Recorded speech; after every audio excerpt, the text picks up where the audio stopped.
సంవత్సరాలు పట్టింది నేను దాటడానికి 700 కిలోమీటర్లు. ఎన్ని సంవత్సరాలు? 40 రోజుల్లో వెళ్ళాల్సింది ఎన్ని రోజులు వెళ్ళారు?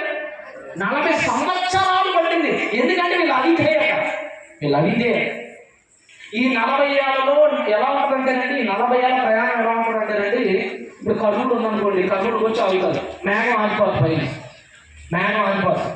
మేఘం ఆగినంత కాలం వీళ్ళు ఇక్కడ గుడారాలు వేసుకొని శుభ్రంగా బతకాలి దేవుడి కోసం. మళ్ళీ మేఘం కదిలినప్పుడు వీళ్ళు కదలాలి. ఒక మాట మీరు చెప్పమంటారా, వీళ్ళకి దేవుడు ఏ శ్రమ పెట్టలేదండి. 40 ఏళ్ళలోనండి తినే తిండి కూడా వీళ్ళు వండుకోవాల్సిన పని లేదు. వీళ్ళకి ఆకలి అయిందనుకోండి, దేవుడు ఏం గుర్తించాడు? ఆకాశం నుంచి మన్నా వచ్చి కింద పడిపోయింది, మన్నది లేదు. వీళ్ళే మన్నా వండమాత్రం. ఇప్పుడు మీరు ఉన్నారు, పొద్దున్నే ఎగుతారు పాప ఆడవాళ్ళు, 5 ఇంటికి ఏమో ఎగుతారండి. అప్పటి నుంచి వంటలు కార్యక్రమం ప్రారంభిస్తే 10కి మూసేటప్పుడు కొన్ని సార్లు లేదు టిఫిన్లు చేసి ఎందుకు కావాలి? దీపాలు ఏమైనా వెలిగించుకోవాలా? ఇప్పుడు మనకి సాయంత్రం ఏంటనుకోండి, మనం ఇప్పుడంటే స్విచ్ చేస్తే ఆన్ అయిపోతుంది లేదు.